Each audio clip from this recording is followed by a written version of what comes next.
Imagine this. The ground beneath your feet suddenly begins to shake. Not gently, violently.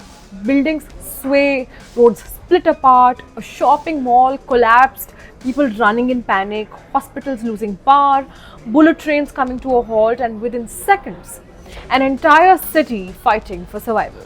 Now that's exactly what happened in Japan's Kumamoto Prefecture after a powerful 7.1 magnitude earthquake ripped through central Kyushu.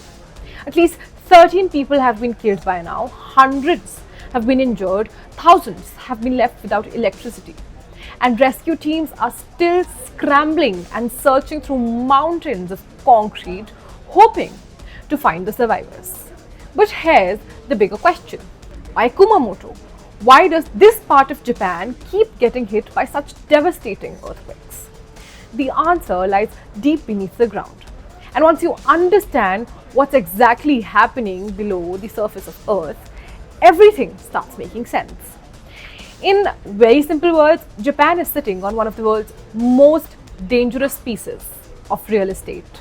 In easier words, it lies where four giant tectonic plates meet.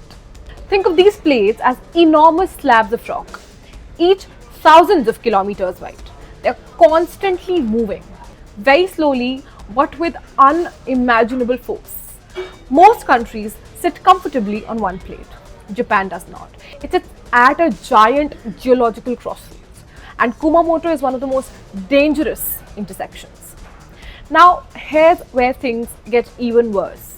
Beneath Kumamoto, the Earth's crust isn't just being squeezed, it's actually being pulled apart. Imagine taking a biscuit, holding both ends and slowly pulling. Sooner or later, crack. That's exactly what's happening underground. Scientists call this giant stretch of land the Beppu Shimabara Graben. But think of it as a massive crack that is still growing. Every year, the land is basically stretching a little more. Pressure is building. The rocks can only take so much, right? And then, without warning, they snap. That snap is an earthquake. But here's the terrifying part. So the most massive earthquakes begin deep underground, 20, 30, and sometimes even 50 kilometers below the surface. This one didn't. The 28 July earthquake happened just 10 kilometers below the ground. That may not sound close, but in earthquake terms, that's incredibly shallow. And shallow earthquakes are often the deadliest because the energy doesn't have to travel very far. Nothing weakens it, nothing slows it down. It explodes straight into the towns and cities. It's basically like standing right next to a speaker instead of hearing the music from another room. Everything becomes louder, stronger, and more violent. And Kumamoto has another problem. Hidden beneath the city are two enormous active faults. Think of them as giant cracks in Earth's crust. Scientists call them Hinagu Fault and the Futagawa Fault. These faults have been storing stress for years, sometimes even decades, and then suddenly they slip. And when they do, the ground above them shakes with incredible force. In fact, these same fault lines produced the devastating 2016 Kumamoto earthquake. Many buildings that survived that disaster were shaken yet again this week.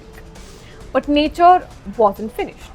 Just east of these fault lines stands one of Japan's most famous volcanoes, Mount Aso, one of the largest active volcanic calderas on Earth. Now, the volcano did not erupt, but scientists believe something happening underneath it makes earthquakes even worse. Deep underground, hot water, steam, and volcanic fluids seep into the cracks inside these particular fault lines.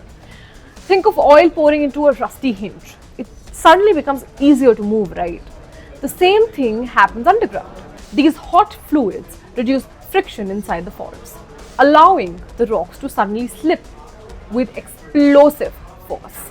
As if all of this wasn't enough, the ground Kumamoto is built on creates another deadly problem. Much of the city sits on soft volcanic ash, loose river sand, and water-filled soil. Imagine jumping on solid concrete. Now imagine jumping on sponge. Very different. When earthquake waves enter soft ground, they slow down. But they also grow bigger, much bigger, and the shaking becomes stronger. Buildings rock more violently, roads buckle, bridges crack, and in some places the soil can even behave like liquid. Cars sink, buildings tilt, pipelines burst. That's why earthquakes in Kumamoto often cause far more destruction than their magnitude alone would. The impact of this latest quake has been massive.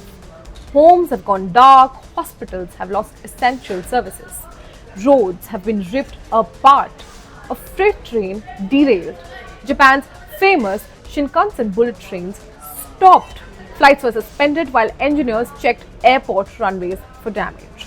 Even high-tech semiconductor factories immediately shut themselves down as automated earthquake protection systems kicked in. Meanwhile, thousands of firefighters, police officers, and Japan's self-defense forces are racing against time. Every passing hour reduces the chances of finding survivors beneath collapsed buildings and debris. But if there's one country prepared for earthquakes, it's Japan. Almost every building follows some of the toughest earthquake standards anywhere in the world. Many skyscrapers are built on giant rubber shock absorbers. Bridges automatically shut down, bullet trains stop within seconds. Earthquake alerts reach mobile phones before the strongest shaking arrives. These systems save countless lives every year, but even Japan cannot stop the Earth's immense power. Scientists are now closely monitoring the region because after a major earthquake, the danger isn't really over. Powerful aftershocks can strike hours, days, or even weeks later. And sometimes those aftershocks become disasters of their own. Kumamoto's tragedy is another reminder of one brutal reality. Human beings may build their taller buildings, faster trains, and smarter cities. But when the earth beneath us decides to move, nature always has the final word. We will keep following these developments. Meanwhile, thank you for watching. This is me, Riya Girdhar, signing off for Times Now Digital.